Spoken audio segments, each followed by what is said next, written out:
오늘 같이 하나님의 말씀 읽겠습니다. 스가랴 9장 9절에서 10절 말씀입니다. 스가랴 9장 9절에서 10절 말씀 우리 같이 한 목소리로 읽겠습니다. 시온에 따라 크게 기뻐할지어다. 예루살렘에 따라 즐거이 부를지어다. 보라, 내 왕이 내게 임하시나니 그는 공의로우시며 구원을 베푸시며 겸손하여서 나귀를 타시나니 나귀의 작은 것 곧 나귀 새끼니라. 내가 에브라임의 병거와 예루살렘의 말을 끊겠고 전쟁하는 활도 끊으리니 그가 이방 사람에게 화평을 전할 것이요 그의 통치는 바다에서 바다까지 이르고 유브라데 강에서 땅끝까지 이르리라. 아멘. 기록된 대로 순종이 완성한 예언이라는 말씀으로 오늘 종료주일 말씀 전하도록 하겠습니다. 기원 후 30년 오늘과 같은 봄이었습니다. 그리고 예루살렘에는 유월절이 다가오고 있었습니다. 온 성안이 들끓고 있습니다. 전국 각지에서 그리고 디아스포라들이 전 세계에 흩어진 유대인들이 이 거룩한 절기를 지키기 위해 예루살렘으로 몰려들고 있는 날입니다. 역사가 요세푸스의 기록에 의하면 이 유월절 기간만큼은 예루살렘의 인구는 평소에 10배나 다다를 정도로 매우 분주한 도시가 되었다고 합니다. 좁은 골목마다 사람들이 넘쳤고 성전들은 제물로 바쳐질 짐승들의 울음소리로 가득 찼습니다. 그런데 이 봄날 예루살렘으로 향하는 두 개의 거대한 행렬이 있었습니다. 첫 번째 행렬은 서쪽에서부터 왔습니다.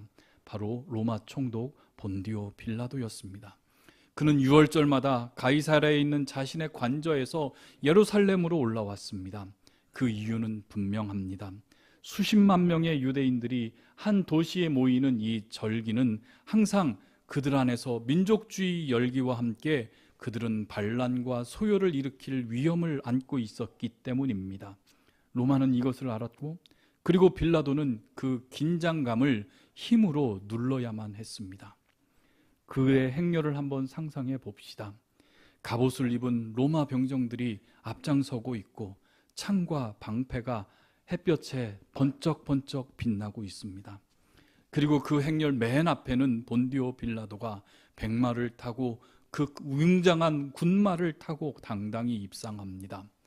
말바굽 소리가 예루살렘 돌길에 울렸고 그리고 군중들은 그 앞에서 그 길을 비켜섭니다. 역사신학자 마커스 보그와 존 크로사는 그들의 저서 마지막 일주일이라고 하는 그 책에서 이 두 행렬이 어쩌면 같은 날 같은 도시 예루살렘으로 향했을 가능성을 제시하면서 이것이 단순한 우연이 아니라 극적인 신학적인 대조를 형성한다고 이야기하고 기록하고 있습니다. 예수님의 제자들과 예수님의 추종자들도 그 빌라도의 행렬을 알고 있었을 것입니다. 그리고 그 행렬이 무엇을 의미하는지 그들은 뼛속 깊숙이 지배자의 언어를 알고 있었을 것입니다. 두 번째 행렬은 동쪽에서부터 왔습니다. 갈릴리 출신의 무명의 한 젊은 랍비가 감람산 길을 내려오고 있었습니다. 그런데 그가 탄 것은 말이 아니었습니다. 나귀 새끼였습니다. 아주 초라한 나귀 새끼였습니다. 그것도 아직 아무도 타본 적이 없는 어미 곁을 떠나지 않으려고 하는 작고 어린 나귀였습니다. 그런데 군중들은 그 앞에 자신들의 겉옷을 벗어 길에 깔았고 종려나무, 즉 야자수나무를 가지를 꺾어서 흔들었고 그들은 이렇게 외칩니다. 호산나 호산나 다윗의 자손이여 주의 이름으로 오시는 이여 찬송하리로다. 이렇게 외치며 주님의 행렬을 맞이하고 있습니다. 이 두 행렬은 같은 도시를 향해 오고 있습니다. 그러나 그 의미는 하늘과 땅만큼 달랐습니다. 한쪽은 말을 탄 제국의 권력이었고 다른 한쪽은 나귀를 탄 하나님 나라의 왕이었습니다. 한쪽은 힘으로 굴복시키려고 왔고 다른 한쪽은 순종하셔서 구원하려고 오셨습니다. 이것을 바라보는 군중들의 마음은 어땠을까요, 여러분?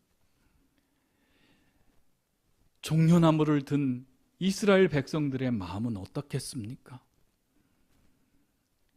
종려나무를 든 것은 우연이 아니었습니다. 이 사건이 있기 한 200년 전에 마카비라고 하는 그들의 유대 땅에 예루살렘에 혁명가가 있었습니다.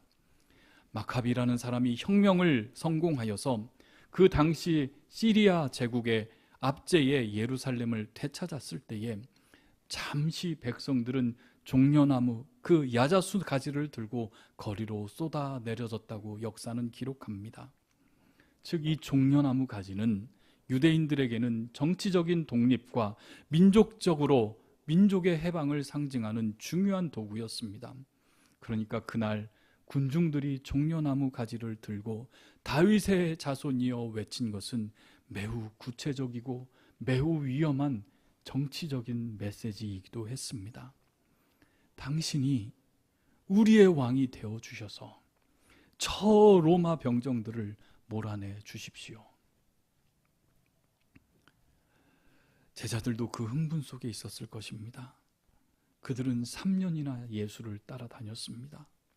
무리를 걸으시고 병자들을 고치시고 오병이어를 먹이시는 능력이 있는 분이셨습니다. 이제 드디어 그분이 예루살렘으로 올라가십니다. 그리고 군중들이 함성을 울리는 그 귀를 기울이며, 그리고 사람들은 자신의 겉옷을 벗어 길 위에 딸고 행렬은 점점 더 모아지기 시작했습니다. 이것이 시작이 아닐까? 이제 드디어 무슨 일이 일어나는 것은 아닐까? 주님을 따랐던 제자들에게는 기대가 차올랐습니다. 그리고 군중들의 함성은 점점점 높아졌습니다. 다윗의 자손이여, 다윗의 자손이여, 호산나, 호산나. 그런데 그 나귀 위에 앉으신 예수님은 과연 무슨 생각을 하고 계셨을까요? 수십 년이 지난 후에 노년이 된 사도 요한은 이 사건을 요한복음 12장에서 똑같은 사건을 이렇게 솔직하게 기록합니다. 요한복음 12장 16절 말씀입니다. 같이 읽고 확인하겠습니다. 제자들은 처음에 이 일을 깨닫지 못하였다가 예수께서 영광을 얻으신 후에야 이것이 예수께 대하여 기록된 것임과 사람들이 예수께 이같이 한 것임을 생각났더라. 아멘. 이것은 매우 용기 있는 고백입니다. 요한은 자신을 포함한 제자들이 그 순간 예수님의 의도를 전혀 이해하지 못하고 있다고 아주 솔직히 고백합니다. 3년을 주님과 함께 다녔던 제자들이었지만 그 사건을 두 눈으로 목격한 사람들조차 나중에 깨달았다고 말합니다. 그 사건은 백성들이 종려나무 가지를 읊고 주님을 맞이하였던 그 사건은 스가랴의 예언을 이룬 것이었구나. 부활과 승천과 성령 강림하신 후에야 비로소 그 봄날 나귀 위에 예수님께서 무슨 일을 하고 계셨는지 비로소 이해할 수 있었다는 고백입니다. 그리고 이 고백은 저와 여러분을 향한 질문이기도 합니다. 우리는 이 종려주의를 얼마나 깊이 이해하고 있습니까? 솔직히 말씀드리면 이 종려주의는 교회력에 의해서 매우 어중간한 위치에 있지는 않습니까? 십자가의 고난, 즉 고난주간이 시작하기 전 예수님께서 잠깐 환호를 받으신 날, 부활주일로 가기 위해 거쳐야 할 통과 지점적으로 우리는 축소하면서 그냥 그 의미를 되새겨버리곤 합니다. 그러나 오늘 우리는 제자들과 달리 지금 이 자리에서 깨달을 수 있습니다. 나귀 위에 예수님께서 군중들에게 보여주신 나귀 위의 예수님은 단순한 그들에게 보여주기 위한 퍼레이드가 아니었습니다. 그것은 500년 전 하나님께서 기록해 두신 그 말씀 앞에 아들이 아버지 기록된 대로 이루겠습니다 라고 응답하신 바로 순종의 행진이었기 때문입니다. 그 순종의 행진 안으로 들어서기 위해 우리는 그 시간을 500년 전으로 거슬려 올라가야만 합니다. 스가랴 9장 9절을 우리 같이 함께 읽고 확인하겠습니다. 시온에 따라 크게 기뻐할지어다. 예루살렘 따라 즐거이 부를지어다. 보라, 내 왕이 내게 임하시나니 그는 공의로우시고 구원을 베푸시며 겸손하여서 나귀를 타시나니 나귀의 작은 것 곧 나귀의 새끼니라. 이 말씀은 기원전 520년, 즉 예수님이 예루살렘에 입성하기 500년 전에 기록된 말씀입니다. 바벨론의 포로에서 막 돌아와 무너진 성전을 재건하였던 그 시절이었고, 그 황폐한 예루살렘의 한 복판에서 스가랴가 선언합니다. 왕이 온다고. 왕이 그 예루살렘 황폐해진 그 성으로 오신다고. 그런데 그 왕은 말을 타지 않고 나귀를 타고 온다고. 이것이 왜 중요합니까? 서론에서 살펴봤듯이 말은 전쟁과 정복의 상징이었습니다. 빌라도가 말을 타고 온 것은 단순한 보여주기 위함이 아니라 그것은 제국의 언어였습니다. 나는 힘으로 너희들을 다스릴 것이다. 반면 나귀를 타신 것은 전혀 다른 언어, 즉 평화의 언어, 섬김의 언어였습니다. 그것을 스가랴가 그리는 그 메시아 왕은 처음부터 이 언어를 선택합니다. 그리고 9장 10절이 자연스럽게 다음과 같이 이어집니다. 내가 에브라임의 병거와 예루살렘의 말을 끊겠고 전쟁하는 활도 끊으리니 그가 이방 사람에게 화평을 전할 것이요 그의 통치는 바다에서 바다에까지 이르고 유브라데 강에서 땅끝까지 이르리나. 에브라임의 병거와 예루살렘의 말을 끊겠고 전쟁하는 활도 끊으리니. 이 왕은 무력을 걷어내고 화평으로 통치하시는 왕이십니다. 한마디로 나귀는 인간적인 야망이 아닌 하나님의 방법으로 통치하시겠다는 하늘의 언어였습니다. 구약의 예언의 성취를 마태는 다음과 같이 기록합니다. 마태복음 21장에 보면 예수님께서 성전으로 올라가신 그날 예루살렘에 제자들을 둘을 앞마을로 보내시며 말씀하십니다. 매인 나귀와 새끼를 풀어 내게로 끌고 오라. 그리고 마태는 즉각적으로 다음과 같이 기록합니다. 마태복음 21장 4절 말씀에 이는 선지자를 통하여 하신 말씀을 이루려 하심이라. 무슨 말씀입니까? 이 한 문장이 모든 것을 우리에게 말해줍니다. 예수님께서 나귀를 타신 이유가 무엇이라고 말씀하십니까? 그것은 주님의 즉흥적인 결정이 아니었습니다. 형편이 어려워서 말을 살 수 없기 때문에 나귀를 선택한 것도 아니었습니다. 그것은 500년 전에 이미 아버지께서 기록해 주신 그 말씀 단 한 글자도 어기지 않고 성취하시겠다는, 아니 순종하시겠다는 의지적인 순종의 말씀이었습니다. 그것을 요한복음 5장 19절에서 주님은 이것을 다음과 같이 고백합니다. 아들이 아버지께서 하시는 일을 보지 않고는 아무것도 스스로 할 수 없나니 아버지께서 행하시는 그것을 아들도 그와 같이 행하시느니라. 무슨 말씀입니까? 예수님은 자기 마음대로 공생의 사역을 하시면서 자기의 마음대로 행하신 일이 단 한 가지도 없다는 것입니다. 군중들의 함성에 그 놀라운 정치적인 세력 위에 그들의 환호에 맞추어서 행동하지 아니하셨습니다.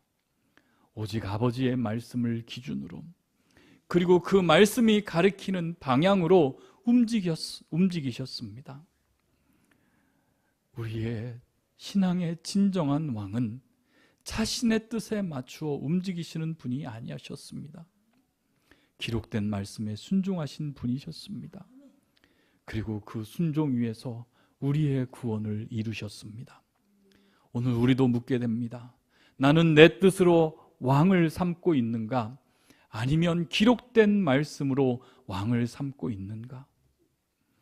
그렇다면 예수님은 왜 이토록 철저하게 순종하셨을까요? 능력이 없었기 때문입니까? 아닙니다. 다른 선택지가 없었기 때문입니까? 그렇지도 않습니다. 그 답을 찾기 위해 스가랴 6장으로 같이 함께 나아가겠습니다. 스가랴 6장 12절 말씀 우리 같이 함께 읽겠습니다. 말하여 이르기를 만군의 여호와께서 이같이 말씀하시되 보라, 싹이라 이름하는 사람이 자기 곳에서 돋아나서 여호와의 전을 건축하리라. 아멘. 여기서 싹이라고 하는 이름을 가진 사람이 나온다고 합니다. 히브리어로 체마흐라고 하는 것이 체마흐라고 하는데, 이것을 영어 성경에서는 가지, 브랜치로 번역하기도 합니다. 그런데 이 단어는 단순한 싹, 식물의 이미지가 아닙니다. 이것은 구약 성경 전체에 이르러서 메시아를 가리키는 고유한 칭호로 사용된 단어가 바로 싹, 체마흐, 가지라는 말로 번역되는 말이었습니다. 그것을 예레미야 23장 5절 말씀에서도, 그리고 스가랴 3장 8절 말씀에서도 체마흐라고 하는 동일한 단어가 등장합니다.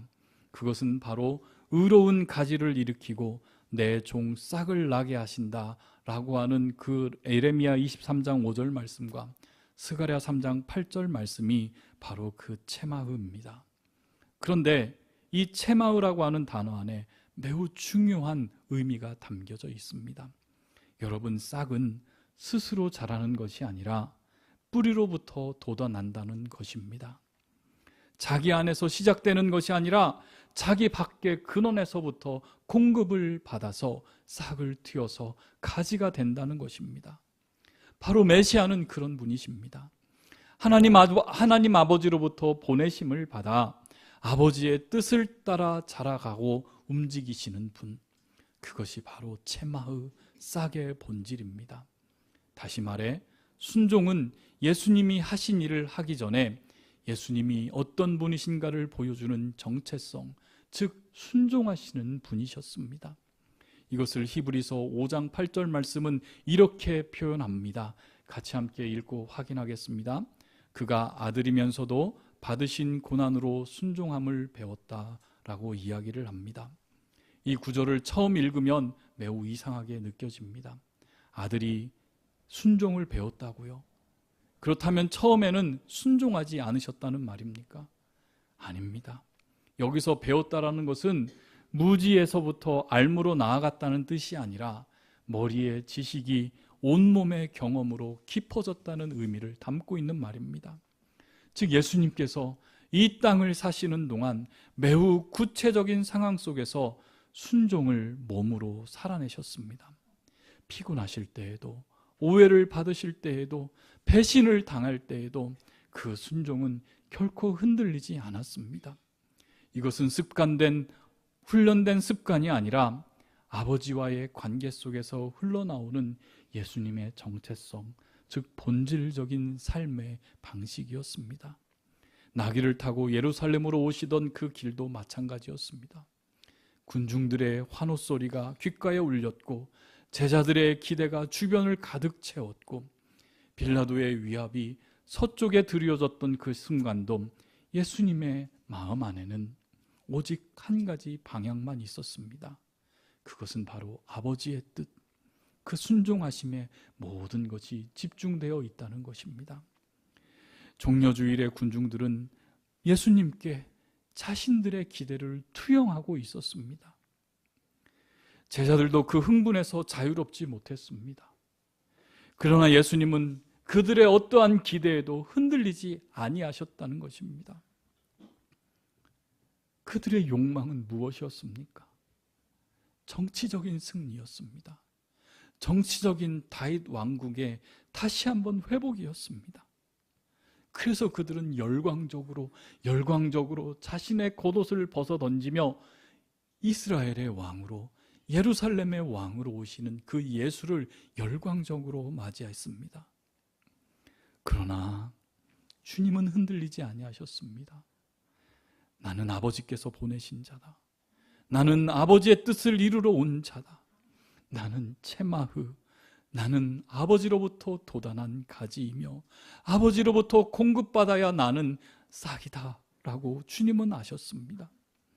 우리는 종종 예수님을 내 필요를 채워주는 분, 내 기도에 응답하는 분으로 이해하려고 합니다. 그러나 오늘 이 장면은 우리에게 보여주는 것은 다릅니다. 예수님은 아버지께 철저히 순종하신 분이셨습니다. 그 순종이 흔들리지 않았기에 우리의 구원이 완성될 수 있었습니다.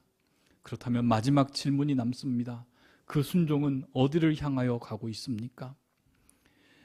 나귀를 타고 예루살렘으로 올라가신 예수님의 발걸음은 결국 어디에 닿고 있습니까? 종려주일에 군중을 한번 다시 보십시오. 그들은 호산나, 호산나 다윗의 자손이여를 외치고 있습니다. 호산나가 무엇입니까? 지금 구원하소서라고 하는 말입니다.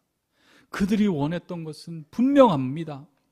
로마의 압제서부터 벗어나는 것, 다윗처럼 이스라엘을 정치적으로 회복시켜줄 왕이 나타난 것이었습니다. 그래서 그들이 들어올렸던 종려나무는 단순한 환영의 메시지를 넘어선 혁명적인 정치적인 언어로 예수를 맞이하고 있는 것입니다.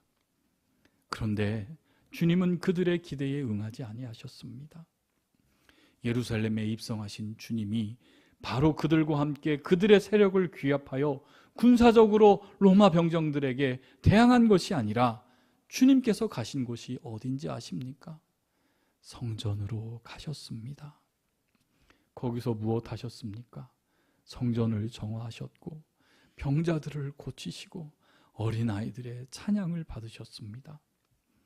이것은 군중들이 원했던 왕의 행동이 아니었습니다.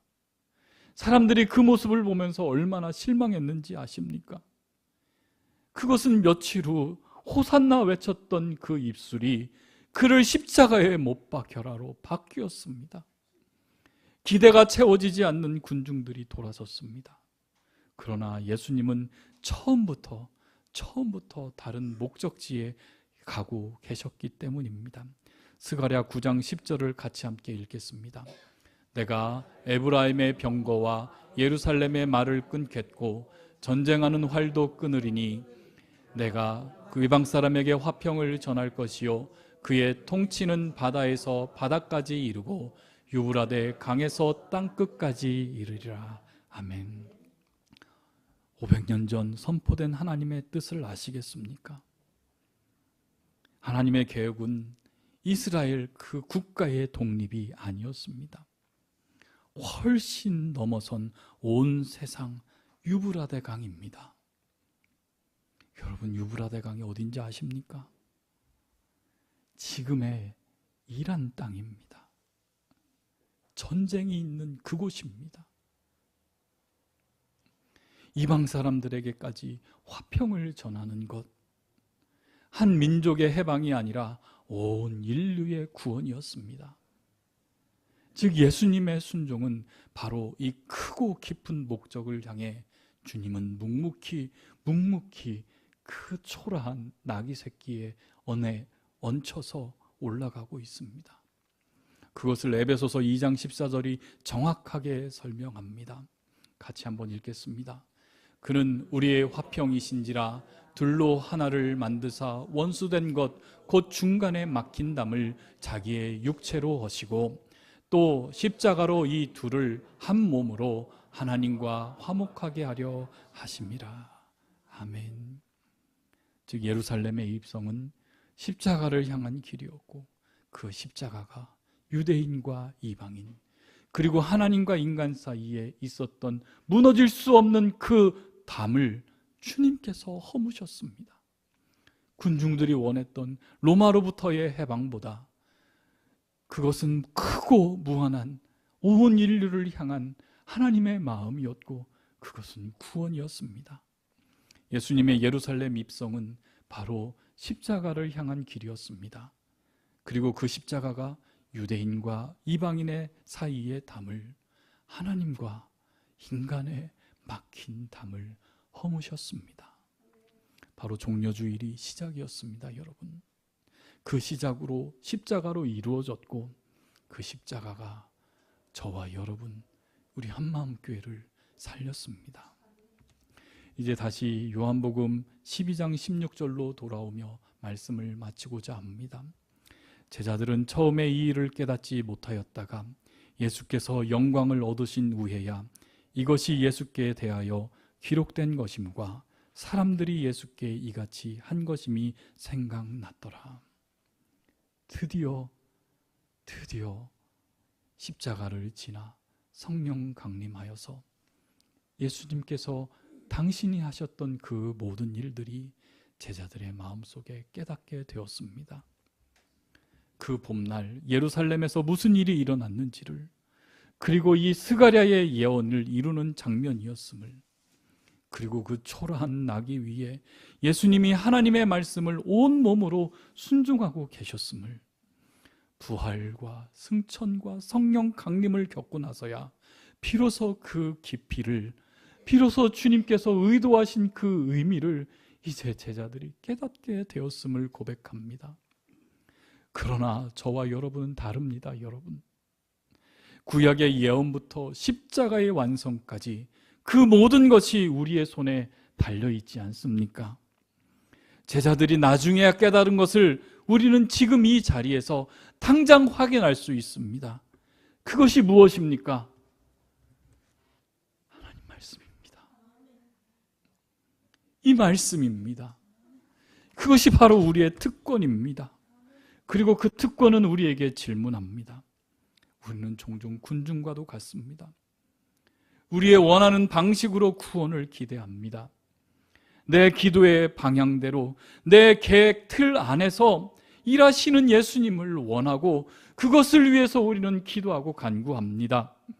그러나 오늘 말씀이 우리에게 보여주시는 것은 다릅니다.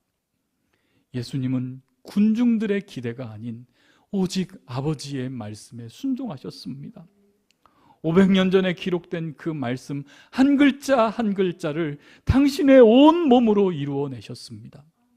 그리고 그 바로 순종이 우리가 상상하지 못했던 방식으로, 아니 우리가 기대하지 못했던 그 방식으로 우리를 구원하셨습니다.